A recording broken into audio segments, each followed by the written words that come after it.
జగన్మోహన్ రెడ్డి గారు ప్రతి సభలోనూ పదే పదే చెప్పే మాట ఏంటి? చంద్రబాబు నాయుడు 14 ఏళ్ళు ముఖ్యమంత్రిగా చేశావు, విభజిత ఆంధ్రప్రదేశ్కి 14 నుంచి 19 వరకు పాలకుడిగా చేశావు, ఒక్క సెంటైనా స్థలం ఇచ్చావా?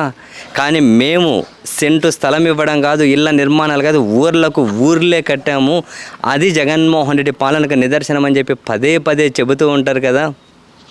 అది నిజమా కాదా అన్నది పరిశీలించడం కోసం తెలుగుదేశం పార్టీలో నంబర్ 2గా ఉన్న యనమల రామకృష్ణుడి గారి ఊరికే వచ్చాం. ప్రతిదీ కూడా ఇక్కడ ఊరి వాళ్ళతో మాట్లాడి ప్రతి డెవలప్మెంట్ గురించి కూడా చర్చించుకుంటూ వస్తున్నాం. ఇప్పుడు అదే జగన్మోహన్ రెడ్డి గారు అన్నటువంటి ఊరు ఏదైతే ఉందో మొత్తం నిజంగా ఊరే కట్టారు. ఊరే దగ్గర దగ్గర 150 మందికి ఇక్కడ ఇళ్ల స్థలాలు ఇచ్చి ఇళ్ల నిర్మాణాలు చేపట్టారు. అన్నీ రెడీ అయిపోయాయి. చంద్రబాబు నాయుడు గారు, నారా లోకేష్ ఏంది సెంటు స్థలంలో శ్మశానాలు కడుతున్నారా? దిస్ ఈజ్ కాల్ అంటే ఏమంటారు, దీన్నే పెత్తందారి మనస్తత్వము అని జగన్మోహన్ రెడ్డి గారు పదే పదే అనేది. ఇల్లు కాదా? అందంగా లేదా? అందంగా లేదా? 30 లక్షల మందికి ఇళ్ల స్థలాలు ఇచ్చి ఇళ్ల నిర్మాణాలు చేపట్టి ఏకంగా కనుక ఊర్లు కట్టారనడానికి సాక్ష్యం ఇక్కడే ఉంది. ఈ ఊరి ప్రజలను అడిగాం, ఏమని ఇంతకుముందు ఇక్కడ ఏమైనా కనుక ఇళ్ల స్థలాలు ఏమైనా ఇచ్చారా అని. ఒక్క సెంటు కూడా ఇళ్ల స్థలాలు ఇవ్వలేదు. ఎక్కడి వరకు ఏదైనా వాళ్ళ స్థలాల్లోనే ఏమైనా కట్టుకునేకి కొంచెం ఏమన్నా అవకాశం ఇచ్చినా అది కానీ పూర్తి ఇవ్వలేదు, పూర్తి ఫండ్స్ కూడా ఇవ్వలేదు. ఒక్క సెంటు స్థలం ఇవ్వలే. జగన్ గారు దగ్గర దగ్గర 150 ఇల్లు పూర్తిగా కట్టిన ప్రదేశం ఇది. అండ్ అదే సమయంలోనే ఈ మొత్తం మనం ఊరి చేసినప్పుడు మనం ఇక్కడ ఇంట్రెస్టింగ్గా ఏంటి అంటే మురళి గారు అని చెప్పి ఇక్కడ స్థానిక అంటే వైఎస్ఆర్ కాంగ్రెస్ పార్టీ నాయకత్వము ప్రెసిడెంటు ఎక్కడికి పోయినా కానీ ఆయన పేరు పదే పదే వినిపించినప్పుడు ఖచ్చితంగా ఆయనతో ఒకసారి మాట్లాడాలి అనిపించింది. ఎందుకంటే అంత క్లియర్ కట్గా తన విజన్ ఊరంత వరకు కనిపిస్తూ ఉంది. అందుకని చెప్పి ఆయన ఎక్కడున్నారని చెప్పి తెలుసుకునే ప్రయత్నం చేస్తే ఎన్నికల ప్రచారంలో ఉన్నారు అని చెప్పారు. మాట్లాడాలనిపించింది, ఆయననే పిలిపించాం. ఒకసారి అసలు ఇంత ఎలా సాధ్యమైంది, యనమల రామకృష్ణుడి గారి ఊర్లో ఒక వైసీపీకి సంబంధించినటువంటి నాయకుడు ఎలా చేయగలిగారు ఏంటి అని. సో ప్రచారంలో ఉన్నా పర్లేదు, కాసింత టైం ఇవ్వండి అని అడిగాం. ఆయన మా కోరికను మన్నించి మరీ ఇక్కడికి వచ్చారు. ఇక్కడ ఉన్నటువంటి ఏ పేరైతే ఇప్పటివరకు రీసౌండ్ ఇచ్చుకుంటూ వచ్చిందో యనమల రామకృష్ణ గారి సొంత ఊరు ఏవీ నగరం. నాకు ఇంకా ఇంట్రెస్ట్ అనిపించింది ఏంటంటే వైసీపీ గెలిచింది, ఎందుకు గెలిచిందో వచ్చిన తర్వాత అర్థమైంది. సో సర్పంచ్ గారు వచ్చారు, ఆయనతో కూడా మాట్లాడదాం. సార్ నమస్తే. థ్యాంక్ యూ అండి, మిమ్మల్ని ఏమైనా ఇబ్బంది పెట్టామేమో. అండ్ ఫస్ట్ ఆఫ్ ఆల్ మీకు కంగ్రాచులేషన్స్ అండి. ఎందుకనంటే ఈ ఊరి దగ్గరకు వచ్చి మేము చాలా తిరిగామండి. ఈ ఊరి దగ్గరకు వచ్చేసి డెవలప్మెంటు కళ్ళ ముందు ఎంత కనిపిస్తుంది. అది యనమల రామకృష్ణ గారి సొంత గ్రామంలో అన్న తర్వాత ప్రతి దగ్గర మీ పేరు వినిపిస్తుంది, మురళి అని. అందుకని చెప్పి మీతో సార్ మాట్లాడాలనిపించింది. ఏమంటారు సార్, ఓవరాల్గా డెవలప్మెంట్ మీద జగన్మోహన్ రెడ్డి గారు సీఎం కాకముందు ఎలా ఉంది, ఆయన తర్వాత ఎలాగుంది? ఇది నేను చెప్పే కంటే ఇప్పుడు వరకు మీరే చూశారు కదా. అవును, జగన్మోహన్ రెడ్డి గారు సీఎం కాకముందండి అసలు ఒక రకమైన ప్రజల్లో ప్రతిదీ కూడా ప్రజలంటే నాయకుల్ని అడిగే స్థాయిలో ఉండాలి. మనం అందరం నాయకుల దగ్గరికి వెళ్ళి చేతులు కట్టుకుని నిలబడే అయ్యా నాకు రేషన్ కార్డు ఇప్పించండి, అయ్యా నాకు పెన్షన్ ఇప్పించండి. అప్పుడు ఉండేవి తెలుగుదేశంలో రెండే, ఒకటి రేషన్ కార్డు, పెన్షన్. దాన్ని ఇవ్వటానికి కూడా ఈ జన్మభూమి కమిటీ వాళ్ళు రకరకాలుగా నువ్వు ముందు ఆ పార్టీ చేసావు కదా, నువ్వు ఇలా చేసావు కదా అని ఇబ్బంది పెడుతుంది. ఉన్న పెన్షన్దారులు కూడా పెన్షన్లు తీసేస్తూ కొత్త వాళ్ళకి ఇవ్వడానికి కూడా ఎవరికి దానికి మళ్ళీ తగిన అమౌంట్ కలెక్ట్ చేస్తూ బోల్డ్ ఇబ్బందులు పెట్టేవారు. మా ఊళ్ళో యనమల రామకృష్ణ గారు స్వగ్రామంలోనే సుమారు 200 పెన్షన్లు వైఎస్ఆర్ పార్టీకి సపోర్ట్ చేశారని పెన్షన్లు తీసేశారు. పెన్షన్లు తీసేశారండి? తీసేశారమ్మా పెన్షన్లు? ఓకే, పెన్షన్లు ఇవ్వలేదు. అవునా, దగ్గర రావడం పర్లేదు. ఇప్పుడు రండి అమ్మా, ఏం కాదు. ఇప్పుడు వస్తున్నాయమ్మా పింఛన్లు మంచిగానే? ఇప్పుడు పింఛన్లు వస్తున్నాయా? మరి ఇప్పుడు మీరు పింఛన్లు ఇచ్చారు కానీ ఒక్కరికి పేరు తీయలేదండి. అవునా అమ్మా? ఎంత ముసలాడు ఏడ్చి చచ్చిపోయారు కానీ ఒక్క రూపాయి. అవునా? ఇప్పుడైతే బాగా ఉంది మొత్తం. అంటే మీ మురళి గారి నాయకత్వం బాగుందమ్మా? బాగుందమ్మా. ఇప్పుడు ఆయన నాయకత్వం వల్లేనా ఇక్కడ ఇంత డెవలప్మెంట్ అంతేనమ్మా?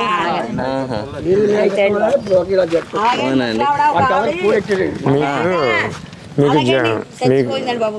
మీకు ఒక జగన్మోహన్ రెడ్డి గారు అంటే సంక్షేమం అండి సంక్షేమం ఇవ్వటం కాదండి, అది నా బ్యాంక్ పథకం చచ్చిపోయిందని ఇంకా డబ్బులు లేదు నాకు ఇప్పుడు పెన్షన్ డబ్బులు ఇంకా పెన్షన్ డబ్బులు లేదండి కానీ ఇప్పుడా డబ్బులు తీసుకోవాలా వాళ్ళ మందే ఆపేశారు కదండి, పెన్షన్లు ఆపారు కదా ఎలక్షన్ కోర్టుకి. పెన్షన్ ఆపారనే దానికి ఎవరు కారణం అనుకుంటున్నారు? ఎవరి కారణం మరి మాకు తెలుస్తా. ఇప్పుడు మరి చంద్రబాబు నాయుడు గారు వీళ్ళ బ్యాచ్ చంద్రబాబు నాయుడు పేరు ఎత్తకండి. ఆ పేరు ఎత్తకూడదు అసలు. ఎత్తద్దు అత్తండి ఎత్తద్దు. అది నాకు జగన్మోహన్ రెడ్డి గారు అంటే ఎందుకు నేను ఇష్టపడతానంటే అండి, మనిషికి రెండు చాలా ఇంపార్టెంట్ అండి. ఓకే. ఒకటి ఆత్మగౌరవం, రెండు ఆరోగ్యం. అవును, ప్రాణం, ఆత్మగౌరవం. ఆత్మగౌరవం ఈ రెండు డబ్బున్నవాడికైనా ఒకటే, డబ్బు లేనివాడికైనా ఒకటే. ఓకే. ఆత్మగౌరవం కాపాడే విషయంలో నెంబర్ 1 జగన్మోహన్ రెడ్డి గారు ఎలా అంటున్నారు అంటే దేని బేస్ చేసి? ఏ పార్టీ అంటే చేయనివ్వండి, ఎవరికంటే చేయనివ్వండి. ఈ గ్రామ స్థాయిలో ఎలా ఉంటుందంటే ఇష్టం ఉన్నా లేకపోయినా వాళ్ళకి ఒక్కొక్క వర్గానికి డిక్లేర్ అవ్వాల్సిన పరిస్థితి ఉంటుందండి. ఏంటంటే వాళ్ళు దాంట్లో పాలేరుతనం చేసో లేదా వాళ్ళ పొలాలు మగతాలు చేసో ఏదో ఒక కారణం. ఓకే. పొరపాటుని వాళ్ళు సపోర్ట్ చేసిన పార్టీ ఓడిపోతే ఓకే ఎదుటి వాళ్ళని ఇబ్బంది పెట్టేవారు. అలాంటి ఇబ్బంది లేకుండా ఈవేళ ప్రతి ఒక్కరింటికి అర్హత ఉన్న వాళ్ళు ప్రతి ఒక్కరికి కూడా ఏ ఆఫీస్ దగ్గరికి కానీ ఏ నాయకుడి దగ్గరికి కానీ అయ్యా నాకు ఫంక్షన్ ఇప్పించండి అని దండగట్టుకునే పరిస్థితి. అభిమానం, ఆత్మాభిమానం తగ్గకుండా వాళ్ళు ఆ నాయకులు ఏదైనా కించపరిచి మాట్లాడినా తలంచుకోకుండా ఓకే ఎవరింటి దగ్గరికి అయినా సరే తన ఇంటికే వచ్చి లబ్ధిదారుడి ఇంటికి జగన్మోహన్ రెడ్డి గారు వాలంటీర్ల వ్యవస్థను ఏర్పాటు చేశారు. అర్హత ఉన్న వాళ్ళు ప్రతి ఒక్కరు వాళ్ళ ఇంటి దగ్గరే తమ్మే ఇచ్చుకుని వాళ్ళకి అర్హత ఇచ్చే ఏర్పాటు చేశారు. ముందు మెయిన్ అభిమానం కాపాడాడు సార్ ప్రజలు. తర్వాత ప్రాణం అంటే ఒక్కొక్కరికి డబ్బు ఉన్న వాళ్ళకి ప్రాణం ఆసుపత్రులకు వెళ్ళిపోయేవారు, చేయించుకుని ప్రాణం కాపాడుకున్నారు. డబ్బు లేని వాళ్ళు ఒక పేషెంట్కి వైద్యం లేక చనిపోయాడంటే అది బాధ ఉండదండి ఆ కుటుంబ సభ్యులకి. వైద్యం ఉండి డబ్బు లేక చనిపోతున్నారు అంటే ఆ కుటుంబ సభ్యులందరూ పడే బాధ, అయ్యో నేను ధనవంతుల కుటుంబంలో పుట్టలేకపోయానే, మా నాన్న కాపాడుకోలేకపోయానే, లేదా నా తండ్రిని కాపాడుకోలేకపోయాననే బాధ ఆ కుటుంబ సభ్యులు అందరికీ ఉంటుంది. అలాంటి బాధ నుండి ఈవేళ 3 లక్షల నుంచి 10 లక్షలు చేసి ప్రాణాన్ని కాపాడారు. ఈ 2 కాన్సెప్ట్లే నాకు నచ్చి, నేను పూర్వం కూడా వైఎస్ఆర్ పార్టీ, నేను రాజశేఖర రెడ్డి గారి అభిమానిని, దాన్ని ఎలా ఫ్లో కంటిన్యూ అవుతున్నాను. మరి ఆయన ఆ రాజశేఖర రెడ్డి గారు తండ్రికి మించిన తనయుడు అనిపించుకున్నారు. ఆయన ఆ తండ్రి స్వర్గంలో ఉన్నా కానీ చాలా ఆనందపడేటట్టుగా తండ్రికి పేరు తీసుకోవాలంటే మంచి పనులు చేసి 10 మందితోటి నా గొప్పతనం చెప్తే అదే ఆయనకి ఆత్మశాంతి అని. అలా ప్రతి తండ్రి రుణం తీర్చుకునే కొడుకు ఈయన గొప్ప ఇచ్చేసి. అదేనండి మురళి గారు, ఇప్పుడు మేము పదే చంద్రబాబు గారు అంటూ ఉంటారు కదా ఏం చేశారు అని. ఏం చేశారు అక్కడ ఇక్కడ చూపించడం ఎందుకు, నెంబర్ 2 కూడా యనమల రామకృష్ణుడు గారి ఊరు నుంచే చూపిద్దామని చెప్పి వచ్చాము. వచ్చిన తర్వాత మీరు చాలా అంటే కాన్ఫిడెంట్గా చెప్పగలరా అండి, యనమల రామకృష్ణుడు గారి పీరియడ్లో కంటే ఈ 58 నెలల కాలంలో మేమేందో చూపించాము, ఇంతకుముందు లేనిది ఇప్పుడు తెచ్చాము అని మా దృష్టికి అయితే వచ్చింది. మీరు ఇదంతా ఎలా సాధించగలిగారు? ఇదంతా మా స్థానిక నాయకులు దాడిశెట్టి రాజా గారు అండి. ఓకే. ఎమ్మెల్యే గారు, మినిస్టర్ గారు, ప్రజెంట్. ఓకే. ఆయన ఫస్ట్ R&B మినిస్టర్ అయిన వెంటనే మా ఊరికి 50 లక్షలు డ్రైన్స్కి ఇచ్చారు. ఓకే. ఆ డ్రైన్స్ తోటి ఈవేళ ఎస్సీ కాలనీలో ఎక్కడైనా సరే చూడండి, మా ఊర్లో ఎక్కడ లేని డ్రైన్స్ ఉంటాయి మొత్తం. ఓకే. తర్వాత రోడ్స్ ఇచ్చారండి, ఆయన ఓన్ ఫండ్స్. మొత్తం మేము చూసిన రోడ్స్ అన్ని మీరు వేసినవేనా అండి? ఇట్లా మేము వరుసగా రోడ్ మీద వస్తూ ఉంటే లెఫ్ట్ సైడ్ అన్ని రోడ్ అన్ని లోపలికి పోతూ అయినా సరే ఈ కాలనీలో అయితే రోడ్లు పడి ఉన్నాయి కానండి, డ్రైన్స్ లేవు, కరెంట్ పోల్స్ లేవు. అవన్నీ మా పార్టీ ప్రభుత్వం. అక్కడ ఆ గ్రామంలో అయితే రోడ్స్ అన్ని అంటే అప్పుడు వాళ్ళ పార్టీ వాళ్ళకే. ఓకే. ఆ వీధిలో ఒక కాంగ్రెస్ రోడ్ ఉన్నా వైఎస్ఆర్ పార్టీ ఎవరున్నా సరే చేసేవారు కాదండి. ఇప్పుడు మనం అలా ఏం చూడలేదండి. అక్కడ అవసరం ఉంది, రోడ్ వేయాలి. ఓకే. అక్కడ పూర్వం అక్కడ మీరు హాస్పిటల్స్కి వెళ్ళి ఉంటారు. అక్కడ నేను ఆసుపత్రికి వెళ్ళానండి, నేను నిజంగా ఇంప్రెస్డ్. ఒక ఊర్లో అంత నీట్గా ఆసుపత్రి, అంతమంది స్టాఫ్ ఉన్నారంట. అసలు ఎలా అండి, ఎలా తెచ్చుకోవాలి? జగన్మోహన్ రెడ్డి గారు అండి. ఆసుపత్రి అయితే తెలుగుదేశం టైంలో కట్టారండి, అబద్ధం చెప్పగానే.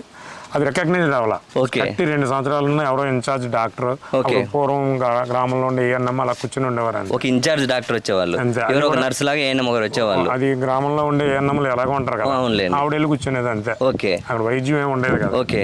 కానీ జగన్మోహన్ రెడ్డి గారు వచ్చాక అక్కడ 12-14 మంది స్టాఫ్ ఉన్నారంటే నేను అనుకున్నాను. టెక్నీషియన్లు. ఓకే. ఇప్పుడు అక్కడ పురుడు పోసుకునే అవకాశం కూడా అవునండి, డెలివరీ కోసం వచ్చిన వాళ్ళతో కూడా నేను మాట్లాడానండి.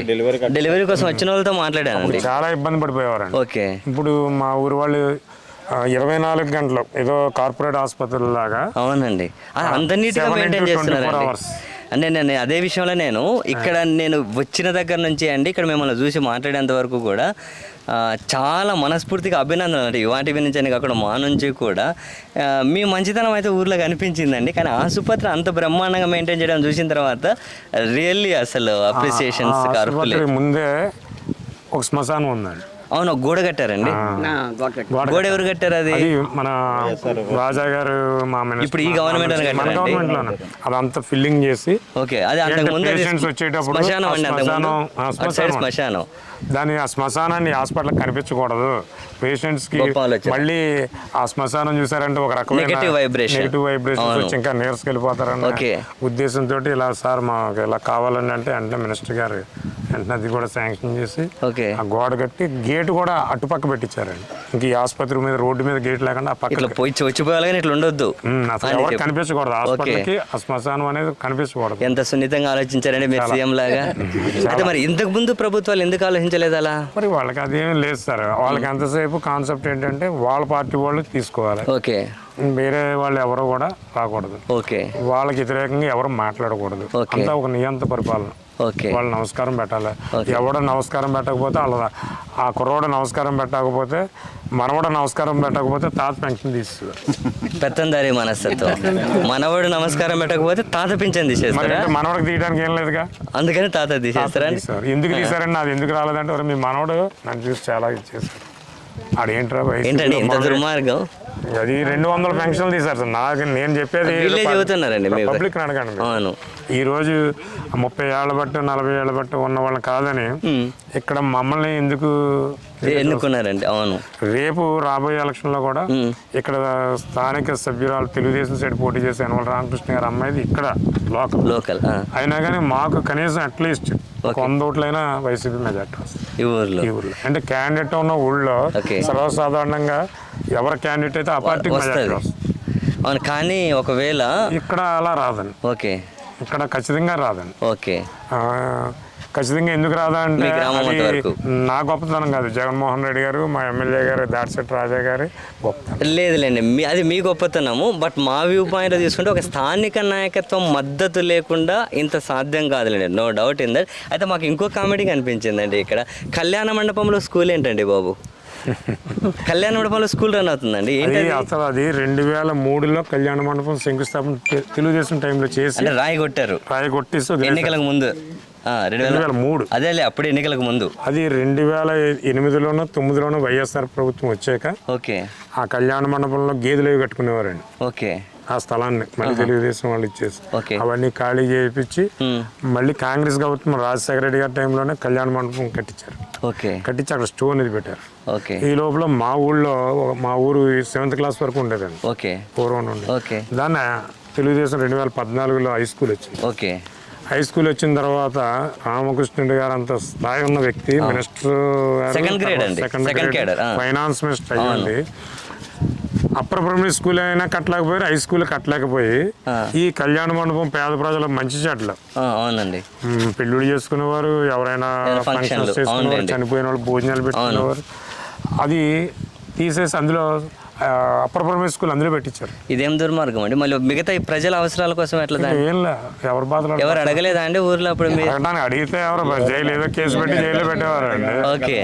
నా మీద మా తమ్ముడి మీద అప్పుడు వైసీపీ చేశాను, వాడి మీద కేసులు ఇప్పుడు కూడా అలా అదే నాకు ఆశ్చర్యం వేసింది. కళ్యాణ మండపం కనిపిస్తుంది స్కూల్ కళ్యాణ మండపం బోర్డు ఉంటుంది అక్కడే అదే అదే ఆశ్చర్యం అనిపించింది. ఊర్లోకి మీరు చూసారు కాబట్టి అడుగుతున్నారు. నేను చెప్తే మీరు నమ్మరు. నేను చూశానండి స్వయాన, అక్కడికి వెళ్ళి మాట్లాడాను కూడా. ఇప్పుడు మరి నాడు నేడు కింద స్కూల్ ఇక్కడ మీరు చూసారు కన్స్ట్రక్షన్ అవుతుంది, కన్స్ట్రక్షన్ అవుతుందండి. అది మా మినిస్టర్ గారిని అడిగాం, బ్రదర్ ఇలా ఇబ్బందిగా ఉంటది, ఓకే అది రెవెన్యూ స్థలం అంటున్నారంటే అన్నే కలెక్టర్ గారితో మాట్లాడి ఓకే ఆ స్థలాన్ని స్కూల్ కి మార్పిచ్చి ఓకే ఇప్పుడు అక్కడ మనం మళ్ళీ ఆ స్కూల్కి అక్కడ కట్టేస్తున్నాం. మళ్ళీ పవరంలో కళ్యాణ మండపం చేయాలి, మళ్ళీ కళ్యాణ మండపం అయిపోతుంది. సో జగన్ గారు మళ్ళీ సీఎం గా కంటిన్యూ అయ్యారంటే మీరు ఇంకింత ముందుకు తీసుకెళ్తారు గ్రామాన్ని. ఏమండి ఇప్పుడు జగన్ గారు సీఎం అనే అవసరం పేద ప్రజలకండి. అంతేలేండి, కరెక్ట్. మాకెవరికి కాదు. ఓకే, పేద ప్రజలు దాన్ని మళ్ళీ ఈ పేద ప్రజలు కనుక ఏమాత్రం తప్పుడు నిర్ణయం తీసుకుని కులాల ప్రతిపాదికను ప్రాంతాల ప్రతిపాదికను మా కులస్తుడు పెట్టాడను ఓట్లు వేసారంటే మాత్రం ఇక్కడ పేద ప్రజలు నష్టపోరండి, భారతదేశంలో ఉన్న పేద ప్రజలందరూ నష్టపోతారు. ఎందుకు నష్టపోతారు అంటారా, ఇన్ని సంక్షేమ పథకాలు పెట్టిన జగన్మోహన్ రెడ్డి గారే నెగ్గినప్పుడు ఇంకెందుకు మన సంక్షేమ పథకాలు పెట్టడం, పేదలను పట్టించుకోవటం అనే తప్పుడు సంకేతం నాయకులకి వెళ్ళిపోద్ది. ఓకే, ఏంటంటే మీరు 70 సంవత్సరాల తర్వాత ఏ పేద ప్రజలు కూడా వెళ్ళి దండ కట్టుకుని దేహేని అడుక్కోకనగా ఇంటికి పథకాలు వచ్చాయి. అప్పుడు పూర్వం ఎలా అంటే ఒక ఎమ్మెల్యే ఇంటికో లేదా కర్ణం గారి ఇంటికో మున్సిపల్ గారి ఇంటికో వెళ్ళి తంబేయించుకుని లేకపోతే అదే సంతకం పెట్టించుకునేవారండి. ఈ రోజు పేద ప్రజల ఇంటికి కూడా ఆడవారి ఇంట్లోంచి గడప బయటకు రాకుండా వాళ్ళ ఆత్మగౌరవం కాపాడతా అన్ని పథకాలు నేరుగా ఇంటికి తెచ్చే ప్రభుత్వం ఏదైనా ఉందంటే జగన్మోహన్ రెడ్డి గారు. ఇది మరి ఈ ఆత్మాభిమానం అనేది ప్రజలు నిలుపుకుంటారో నిలుపుకోరు అన్నది మరి దేవుడి. సో మీ నాయకుడు చెప్పినట్లు ఇది పేదలకు పెత్తందారులకు మధ్య యుద్ధమే అంటారు కదా. ఖచ్చితంగా అండి. ఇప్పుడు సైకో అన్న దేనికి psycho, Jagan psycho, Jagan Reddy psycho అంటే పేద ప్రజలకి అమితంగా సర్వీస్ చేసేయడం, అంటే పేద ప్రజలు అడుక్కునే వాళ్ళ లేకుండా ఈ దండ కట్టుకునే స్థాయి నుంచి ధైర్యంగా బుర్రెత్తికి తిరగటంలో చేయడంలో సైకోవా, దేనికి సైకో, ఎవరన్నా చంపించేసాడా? సైకో అంటే ఒక శాడిజం ఉంటుంది. అయితే జగన్మోహన్ రెడ్డి గారు శాడిజం ఏంటంటే పేద ప్రజలు ఎక్కడ అన్యాయం జరగకూడదు, ఓకే, పేద ప్రజలు ఎక్కడ కూడా దేహి అని అడుక్కోకూడదు, పేద ప్రజలు ఎవరి దగ్గర తలంచుకుని నిలబడకూడదు, పేద ప్రజలు చదువులు లేక చదివించుకోలేక ఇబ్బంది పడకూడదు అని నాడు నేడు స్కూల్స్లో ఎవరైనా ఓటేసి కుర్రాడండి స్వార్థం ఉందా? ఎవరి పిల్లల గురించో రేపు 10 కాలాల పాటు ఆలోచన చేసి ఉద్యోగాల్లో ఇంగ్లీష్ మీడియం రావాలి, ఉద్యోగాల్లో మాట్లాడాలంటే ప్రొనౌన్సియేషన్ అంతా ఇంగ్లీష్లో ఇంటర్వ్యూలు జరుగుతాయి, వీడి సబ్జెక్ట్ ఉంటుంది బయటకు మాట్లాడలేడు అనే మంచి ఆలోచనతో ఇంగ్లీష్ మీడియం పెట్టిన వ్యక్తి జగన్మోహన్ రెడ్డి. ఇవన్నీ ఎవరు ఆలోచన చేస్తారు సార్? ఎవరు ఆలోచన చేస్తారు చెప్పండి? పేద ప్రజలను ఆత్మగౌరవం కాపాడాలని ఎవరు ఆలోచన చేస్తారు? ఆరోగ్యశ్రీ పెట్టాలని ఎవరు ఆలోచన చేస్తారు? చేయూత 18,750 రూపాయలు ఇవ్వాలని ఎవరు ఆలోచన చేస్తారు? ఇవి ఒకటేంటండి, అన్నీ అడిగారేంటండి? ప్రజలు అడిగారా? లేదు. అప్పుడు పథకాలు 2 వాళ్ళ కష్టాలు తెలుసుకున్నారు కాబట్టి ఇచ్చారు. 2 పథకాలు ఏవి? ఒకటి రేషన్ కార్డు, 2 పెన్షన్. ఈ పెన్షన్ ఇవ్వడానికి 100 సార్లు కాల్ చాలా మందికి తీసేశారని చెబుతున్నారు. సపోజ్ ఈవిడ పెన్షన్ కావాలంటే ఇలా మనవడు కొడుకు కూతురు అందరూ వెళ్ళి నమస్కారం అండి మళ్ళీ అది అయిపోయాక మళ్ళీ జన్మభూమి కమిటీ నమస్కారం మళ్ళీ అది అయిపోయాక మండల ప్రెసిడెంట్ గారు నమస్కారం మళ్ళీ అది అయిపోయాక ఎమ్మెల్యే గారు నమస్కారం. ఇప్పుడు ఒక నమస్కారం పెట్టట్లేదు. యాజ్ నేను ప్రెసిడెంట్ నాకెవరు అడగరా? వాలంటీర్ వెళ్ళి అమ్మా నీకు పెన్షన్ వస్తుంది 60 ఏళ్ళు దాటే నువ్వు వెయ్యి అని ఇస్తున్నా. అక్క నీకు చేయొద్ద 45 సంవత్సరాలు నిండి అక్క, ఆవిడకే తెలియదు 45 ఏళ్ళు నిండి అని. ఈ సచివాలయ వ్యవస్థ రావడం వీళ్ళ డేటా అంతా వాళ్ళ దగ్గర పొందుపరుచుకుని 45 ఏళ్ళు నిండిన వాళ్ళు వచ్చేస్తుంటే కంప్యూటర్లో వెంటనే ఆ వాలంటీర్ వెళ్ళి అక్క నీకు 45 ఏళ్ళు నిండి నీ బ్యాంక్ పాస్ పుస్తకం అక్క నువ్వు ఇక్కడ 90 నీకు బ్యాంకులో పడతాయి అని చెప్తున్నారు. వాళ్ళు ఎవరో ఒక వార్డు మెంబర్ కానీ ఒక ఆఫీసర్కి కానీ ఒక సచివాలయం దగ్గర కానీ ఇంటికి నేరుగా ఈ ప్రభుత్వంలో మేము ఉన్నాం అని గౌరవం తగ్గకుండా ఇచ్చే ప్రభుత్వం జగన్మోహన్ రెడ్డి.